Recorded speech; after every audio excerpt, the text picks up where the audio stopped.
Bugünkü videomuzun mövzusu Dubaya necə gedə bilərəm? Onlarla yüzlərlə insanın məndən soruşduğu tək bir sual var.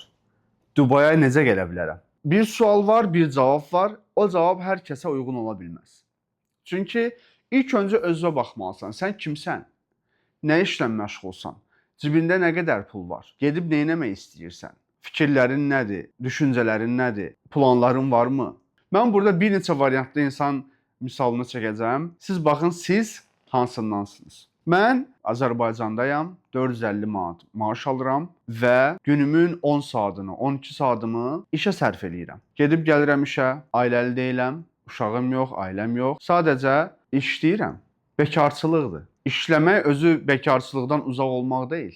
Baxıram ətrafa, insanlar həyat sürürlər. Mən gedirəm işə, gəlirəm, amma hərəkət eləmirəm. Girirəm sadəcə TikToka, scrolling eləyirəm, girirəm YouTube-a, videolara baxıram Azərbaycan dilində. Yeni bir serial çıxır, ona baxıram. Türk serialı çıxır, Türk serialına baxıram. Bir dənə seriyasını qaçırmıram. Bütün seriallarını davamlı şəkildə izləyirəm. Azərbaycan televiziyasında, bir çox televiziyalarında yayınlanan boş-boş verilişlərə baxıram və günüm belə keçir. Bəzən deyirəm ki, başqa bir iş olsaydı işləyərdim. Bəzən qəlbimdən keçir, amma hər gün onun üzərində çalışmıram. Və bu minvalla həyat davam eləyir. Lakin bir gün TikTokda Salehin, Mr. Salehin videoları çıxır önümə.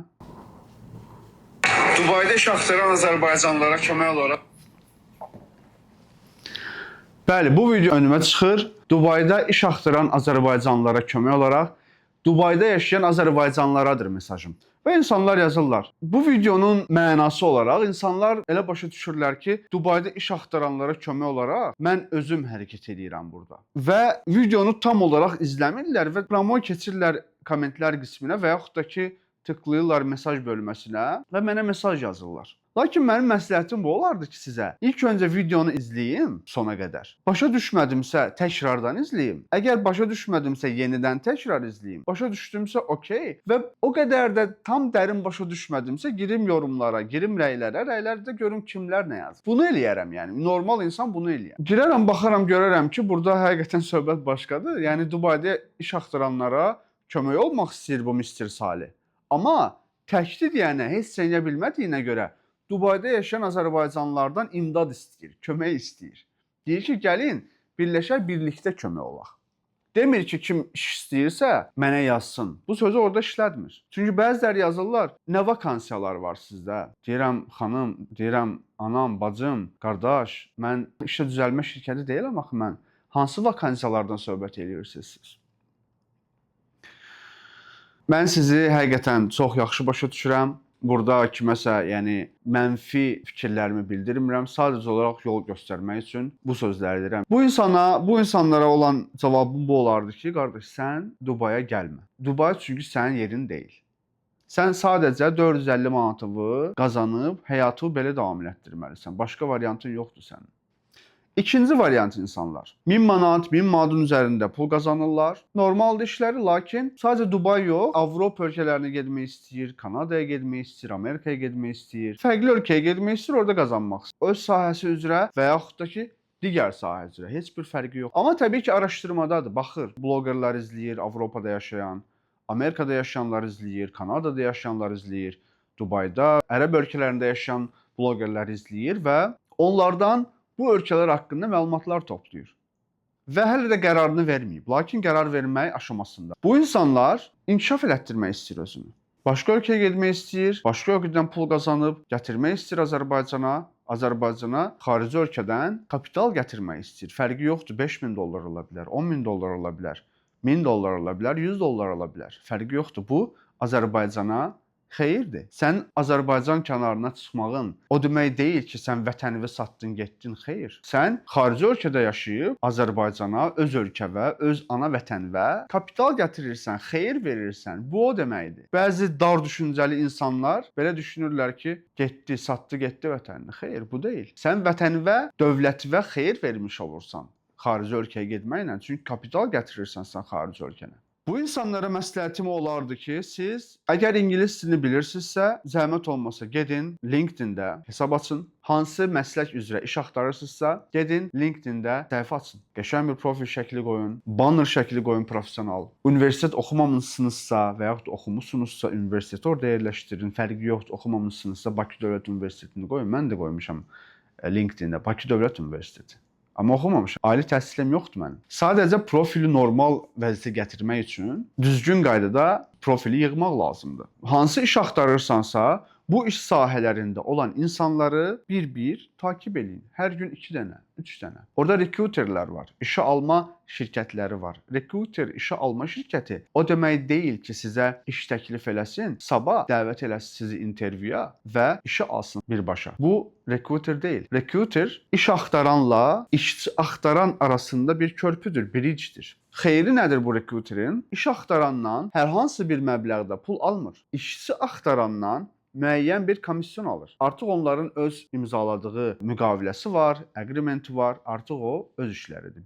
Lakin iş axtaran heç bir məbləğ ödəmir. Ona görə də əgər hər hansı bir LinkedIn-də, Dubizzle-da, Indeed, fərqli proqramlarda Dubayda iş axtarırsınızsa, hər hansı bir şəxs sizə hər hansı bir məbləğdə pul tələb eləyirsə öncədən ki, bu pulu verin, biz sizi intervyu dəvət edəcəyik, onlar hamısı dolandırıcıdır. Və yaxud da Azərbaycanda bir neçə videomda, çox videomda mən yayınlamışam, çox video paylaşmışam mən. Çox ehtiyatlı olun. Azərbaycanda 2 dənə şəxs var, internetdə adları bəllidir. Lakin yenə də fəaliyyət göstərirlər. Onlara aldanmayın. 3000, 5000 manat, dollar verirsiniz və təbii ki, nəticəsi olmur. Və dediyim kimi, LinkedIn-də recruiterləri follow edin. Hospitality sahəsində iş axtarırsınızsa, restoranları takib eləyin, restoranlarda işləyən menecerləri takib eləyin, supervisorlar, orada işləyən işçilər. Əgər sales insanısınızsa, satış üzrə mütəxəssissinizsə, hansı satış, maşın satışıdırsa, maşın satışı ilə məşğul olan şirkətlər izləyin. Əgər geyim satışıdırsa, geyim brendlərini takib edin. Əgər real estate-dirsə, gedin real estate səhifələrini takib eləyin və eyni qaydada menecerlərini, developerları, orada işləyən brokerları izləyin və bu çevrəni qurun LinkedIn səhifənizdə. Fərqi yoxdur. Orada mühəndissinizsə, mühəndis kimi IT üzrə çalışansınızsa, hər hansı bir sahə, heç bir fərqi yoxdur. Bu sahədə çalışan, bu sahədə olan şirkətləri və bu sahədə çalışan insanları takib eləyin ki, LinkedIn alqoritması sizə burada işçi axtaran insanları sizin önünüzə çıxarsın və yaxud da sizi onların önünə çıxarsın. Open work yazın. Open work qoyun profilinizdə ki, mən iş axtarıram. Yəni bunu professional şəkildə eləmək lazım. ChatGPT-yə girib sabah mən səhər yumurta əvəzinə nə yeyə bilərəm sualını verməkdənsə, de ki, mən LinkedIn səhifəmi necə professional qura bilərəm ki, Dubay bazarında mən iş tapım bu vəzifə üzrə. Artıq ChatGPT, Cloud sənə doğru cavab verəcək. O oradakı stepləri, oradakı addımları izləyərək gedib orada nə edə bilərsiniz? LinkedIn səhifənizi qura bilərsiniz. Doğrudur? Və siz dediyim kimi orta təbəqəli 1000 manat qazanırsınız, lakin iş axtarırsınız, girin LinkedIn-də gözəl bir səhifə oluşturun. İnsanlarla iletişimə keçin, yazın. İngilis dilini bilirsinizsə əgər. İngilis dilini bilmirsinizsə yenə də LinkedIn səhifəsini açın, amma onun yanı sıra ən az 3 ay və yaxud da 6 ay ingilis dilini öyrənmək üçün çaba sərf edin. Hə, bugün mən table sözünü öyrəndim. Sabah light sözünü öyrəndim. Öbürsü gün bread sözünü öyrəndim. Mən 3 günün tamamında 3 dənə söz öyrəndim. Mən artıq ingilis dilini bilirəm. Deyil də, normal qaydada hər gün 1 saatı, 2 saatı oturub normal qaydada ingilis dilini öyrənməlisən. Necə öyrənəcəksən ingilis dilini? Ən basic, uşaq dilində yazılan kitablar var uşaqlar üçün. Onu alırsınız və yaxud da hər hansı bir kitabxanalardan pulsuz götürürsünüz. Götürün, onu oxuyun hər gün, diliniz açılsın, sözlər dilinizə otursun. Ondan sonra eşitmə qabiliyyətinizi yaxşılaşdırmaq üçün YouTube-da conversationlar var, diyaloqlar var. Onları dinləyin, orada olan alt yazılara baxın. Onun yanı sırada yazın, yazmağınızı inkişaf elətdirin. Yəni bu nə deməkdir? Artıq bir video sənin həm eşitmə qabiliyyətini yaxşılaşdırır, həm yazma qabiliyyətini yaxşılaşdırır, həm də danışıq qabiliyyətini yaxşılaşdırır. Kitab oxudun, videonu izlədin, yazını yazdın və sözləri əzbərlədin. Bu qaydada 3 ay və yaxud da 6 ay öyrəndikdən sonra artıq mən ingilis dili basic şəkildə bilirəm. Sabah mən hər hansı bir yerə gedəndə Dubayda məni intervyuya dəvət eləyəndə hər hansı bir şəxs, iş alma şirkəti və yaxud da ki, hər hansı bir şirkət, orada mən çabalamayım, danışım. Bunu ciddi almaq lazımdır və həqiqətən də normal axıcı cümlə qurma qabiliyyətini bacarmalısınız bura gəlmədən öncə. Mən cümlə qura bilmirəm, amma sözləri bilirəm. Gəlin bura qarğa dilində danışım, yox. Normal şəkildə cümlə qurma qaydasını öyrəndikdən sonra Dubaya gələ bilərsiniz. 3 variantda burada yaşam tərzi ola bilər. Birinci yaşam tərzi ən natəmiz evdə qalmaq, 8-10 nəfərlə bir otaqda qalmaq, kütləvi nəqliyyat vasitələrindən istifadə etmək, metro və avtobus və yeməyinizi evinizdə ucuz marketlərdən aldığınız ərzaqlarla hazırlayıb evinizdə yemək. Bu ən birinci variant ola bilər. Belə bir halda Dubaya gəlmək istəyirsinizsə, ola bilər, bu halda da ola bilər. İngilis dilini bilirsiniz, amma çox pulunuz yoxdur. Bu halda gələ bilərsiniz. Belə ağır şərtlərdə 1 ay, 2 ay və yaxud da 3 ay yaşaya bilərsinizsə, gəlin, problem deyil. Gəlin, burada o şəraitinizi 6 ay sonra, 1 il sonra çox yaxşı vəziyyətlərə gətirəcəksiniz. Çünki mən özüm keçmişəm bu yoldan. 2 ay mən ən pis vəziyyətdə, ən pis şəraitdə olan evdə yaşamışam. 2 aydan sonra 6 ay bir üst səviyyədə olan evdə yaşamışam. Ondan sonra artıq mən köçmüşəm bu evimə. Evimə köçmüşəm və 3 ildən çoxdur ki, burada yaşayıram. İkinci variant, paylaşımlı evdə qalırsınız. 1500-2000 dirhəm arası kira verirsiniz. Evinizdə ola bilər, yeyirsiniz, bəzən çölə çıxırsınız. 1000 dirhəm, 1500 dirhəm belə xərcləyirsiniz. Lakin 3 aylıq özünüzü idamə etdirmək üçün cibinizdə pulunuz olmalıdır. Aylıq 1000 dollar olaraq nəzərdə tutmalısınız. Yəni 3 ay qalacağımsa mən burada 3000 dollar məndə pul olmalıdır ki, mən artıq sadəcə rasxodlarımı cibimə qoyum, gedim, artıq mən orada iş axtarım. Necə iş axtaracaqsınız? Dediyim kimi LinkedIn-i ilk öncə Azərbaycanda açın. Dubizzle-da heç bir iş axtarmayın. Indeed.com Azərbaycanda deyirlər işləmir. O zaman gəlirsiniz bir həftə Dubaya. Dubaya gəldikdən sonra sadəcə gəzmək üçün gəlirsiniz bura. Burada buranın nömrəsini alırsınız. Bütün proqramları yükləyirsiniz telefonunuza. Qeydiyyatdan keçirirsiniz hər şeyi. Həm gəzirsiniz, həm ətrafa baxırsınız, connection yaradırsınız. Bütün proqramları götürdünüz. Indeed, LinkedIn-i gəlin elə burada açın. Ondan sonra artıq gelirsiniz Azərbaycana. Burada connectionlar qurmusunuz, proqramlar yaratmısınız. Artıq o proqramlar vasitəsilə, burada connectionlar vasitəsilə bir neçə həftə, bir neçə müddət sonra ərzində iş tapa bilərsiniz. Bu mümkündür.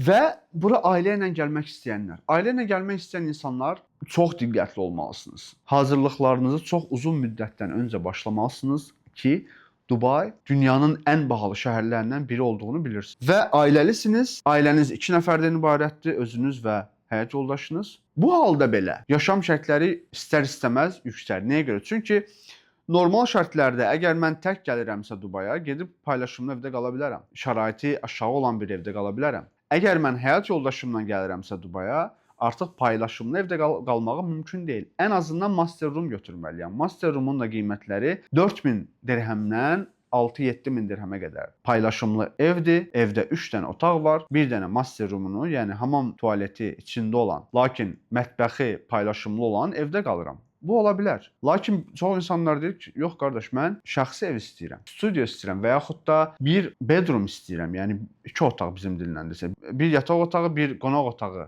istəyirəm.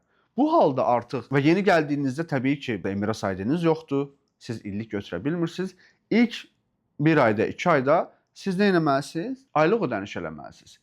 Belə bir studio normal bir yerdə götürsəz, hardasa 6000 dirhəm, 6500, 7000 dirhəm olacaq. Lakin 2 otaqlı ev götürmək istəsəz, olacaq 10000 dirhəm. Bu sadəcə 1 aydan söhbət edirəm. Və hətta düşünün ki, siz ailəlisiniz və övladınız da var. 1 və yaxud da 2, heç bir fərqi yoxdur. Siz studioda 2 nəfərdən ibarət bir ailəsinizsə, yaşaya bilərsinizsə, artıq sizin 1 və ya 2 övladınız olacaqsa, burada artıq studioda yaşamağınız müşkül məsələ olacaq. Ona görə də bura gəlmədən öncə, uzun müddətdən öncə pul birikdirməlisiniz. İş üçün burada öncədən planlar qurmalısınız. Biznes qurmaq istəyirsə, biznesinizi ilk öncədən qurmalısınız, planlarını eləməlisiniz.